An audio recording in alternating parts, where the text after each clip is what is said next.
Halo Sobat Investor, selamat datang di One Stock Research. Nah, pada episode pertama kali ini kita akan membahas seputar dengan IHSG yang beberapa minggu terakhir ini hancur ya. Dan kalau kita lihat beberapa saham Big Bang ini mengalami penurunan cukup tajam. Nah, ini cukup menarik karena ini ada posisi diskon ya untuk kita bisa membeli saham-saham Big Bang, dan kita akan coba kulik bagaimana prospek saham Big Bang di tahun 2024.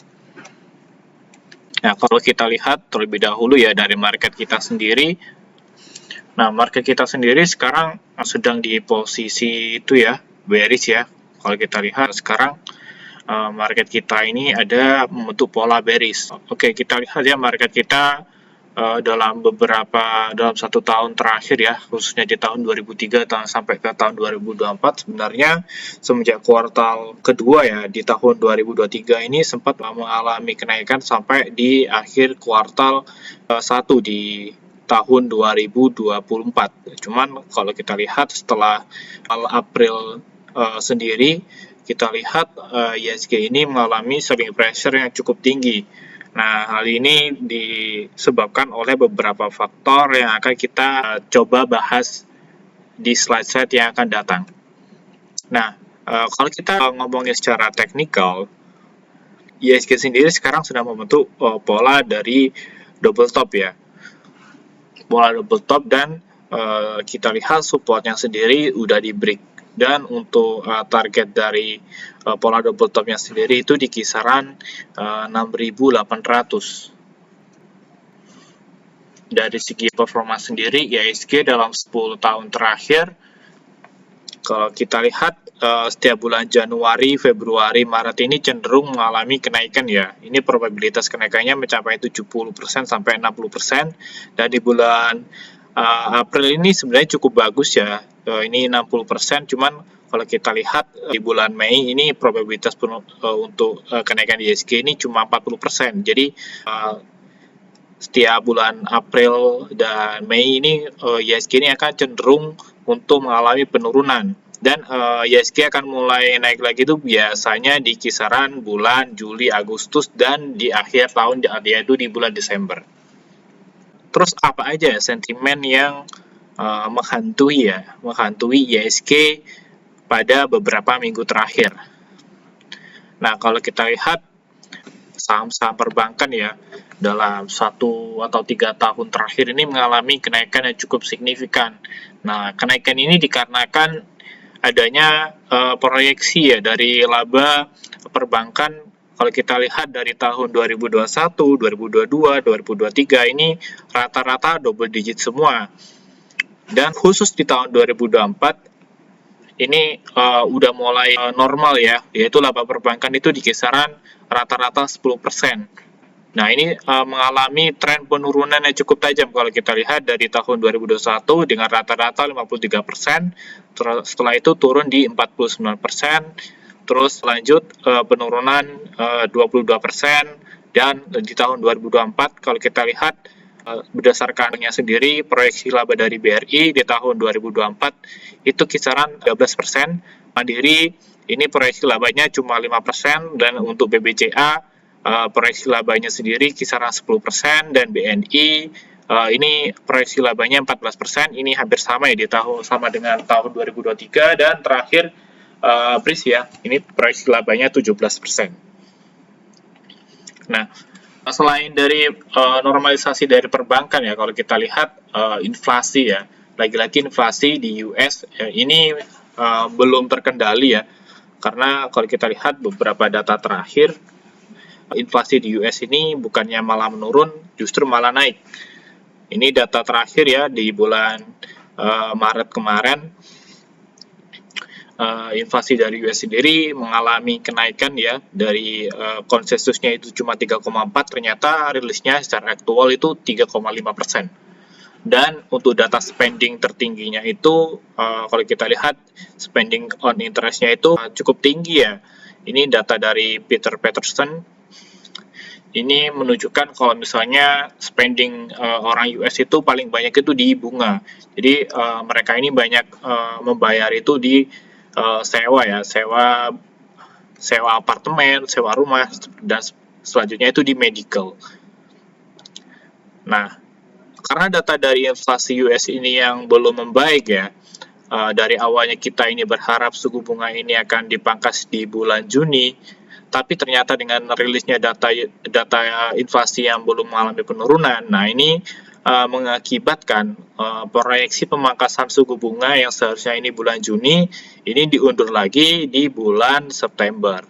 Ini baru proyeksi di mana nanti suku bunga ini akan baru turun itu di bulan 9. Dan kalau kita lihat dari beberapa komentar dari Powell ya, mereka masih melihat ya data-data ekonomi dari US yang akan keluar ini apakah memungkinkan nanti untuk US ini akan memangkas suku bunganya atau tidak.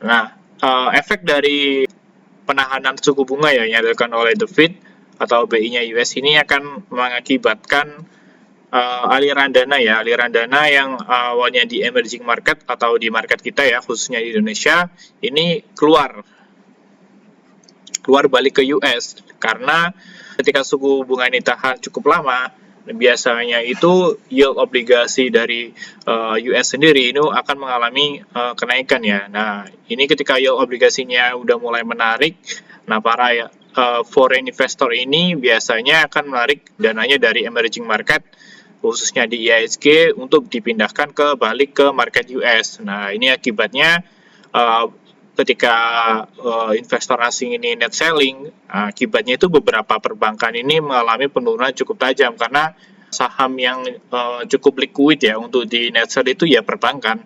Dan kalau kita lihat dalam foreign flow ya, ini foreign flow yang bulan Maret sebenarnya kalau kita lihat BMRI, BBRI, sini masih net buy dan net sell-nya ini baru mulai muncul itu BBCA ya. BBCA ini mulai di net sell, Cepin, Indofood, ICBP, Mika, MDKA, dan Indosat. Sebenarnya kalau kita lihat dalam satu minggu terakhir sendiri, mungkin kita bisa melihat jika bank-bank besar ya seperti BCA, BRI maupun Mandiri itu di net sell-nya itu cukup gila-gilaan, bahkan triliunan ya. Nah, ini menyebabkan IHSG kita ini jadi rontok karena perbankannya ini di net sell asing dengan cukup masif seperti itu. Nah, karena aliran dananya keluar dari Indonesia, nah ini menyebabkan rupiah kita ini semakin melemah ya. Kalau kita lihat data dari satu bulan terakhir aja, dari awalnya rupiah kita itu di kisaran 15.800, sekarang di 16.259. Nah, ini faktor kenapa rupiah ini melemah itu kenapa? Nah, ini karena faktornya itu salah satunya adalah inflasi yang belum terkendali ya, khususnya di US dan di regional kita sendiri inflasinya itu cukup tinggi ya, di kisaran 3,1%, dan ini menyebabkan adanya outflow dana asing. Dan untuk domestik sendiri kalau kita lihat di bulan Maret April ini biasanya pemerintah ini membayar utang luar negerinya. Nah, akhirnya membutuhkan USD yang cukup tinggi karena kan kita bayar utang luar negeri kita kan memakai USD. Nah, ini salah satu jadi faktor pendorong ya kenapa rupiah kita di beberapa hari atau beberapa minggu terakhir ini mengalami penurunan yang cukup tajam. Terus selain dari beberapa kondisi makro ya, nah, ini ada kondisi geopolitik di Timur Tengah yang semakin memanas. Seperti yang kita tahu, kemarin Iran ini menyerang Israel ya, karena ada beberapa konfrontasi yang terjadi di Timur Tengah. Nah, ini menyebabkan harga minyak ataupun harga komoditas ini kembali naik. Padahal kalau kita lihat komoditas ini menjadi salah satu faktor ya, kenapa inflasi ini masih terus naik karena memang kalau kita lihat komoditas khususnya minyak atau bahan bakar sendiri ini masih mahal khususnya di US maupun di negara-negara Eropa karena emang demand dari minyak ini cukup tinggi sementara supply-nya ini agak terganggu karena memang negara-negara di Timur Tengah ini sedang banyak yang berkonfrontasi. Nah, ini akhirnya mengganggu dari lintas perdagangan komoditas minyak di dunia seperti itu. Nah, kalau kita lihat apakah IHSG ini sudah di bottom-nya atau sudah di dasarnya? Nah, secara teknikal sendiri, kalau kita lihat di IHSG sendiri sekarang di MA 200-nya, yaitu di kisaran 7.040 ya. Cuman kalau kita tadi bahas di awal bahwa secara double top sendiri, proyeksi IHSG sendiri itu di kisaran 6.800-an. Cuman di sini kalau kita lihat ketika IHSG ini menyentuh dari moving average 200-nya di angka 7.040, ini IHSG mengalami pullback dan sekarang di posisi 7.143. Nah, kabar baiknya kalau kita lihat karena rupiah kita cukup melemah ya dalam beberapa minggu terakhir nih, ini para analis ya, sorry ya, ini untuk para analis ini memutuskan ada peluang kalau misalnya BI ini akan menaikkan suku bunganya. Nah, menaikkan suku bunga sendiri ini berdampak positif ya untuk market karena biasanya investor asing akan balik ke dalam negeri karena yield dari obligasi maupun investasi di Indonesia ini cukup menarik jika dibandingkan dengan US karena US kan masih menahan suku bunga ya. Kalau misalnya BI nanti menaikkan suku bunga tentu akan menjadi sesuatu yang menarik. Dan kalau kita lihat jadwal yang terdekat sendiri untuk BI ya, untuk rapat BI terkait dengan suku bunga itu di kisaran tanggal 23 sampai tanggal 24 April atau hari Selasa sampai hari Rabu ya. Nah, ini kita bisa membahas ya beberapa teknikal dari saham-saham Big Bang. Kalau kita lihat BBRI sebenarnya sekarang itu di posisi trendline-nya ya. Ini cukup menarik kalau misalnya teman-teman bisa pantau di range harga 5.100 sampai 5.250. Cuman kalau misalnya nanti angka psikologis 5.000-nya jebol, mungkin bisa di wait and see dulu karena selling pressure-nya ini cukup tinggi karena memang kondisi rupiahnya sendiri ini diprediksi ya dari beberapa analis ini masih akan cukup lama sampai ke angka mendekati 17.000.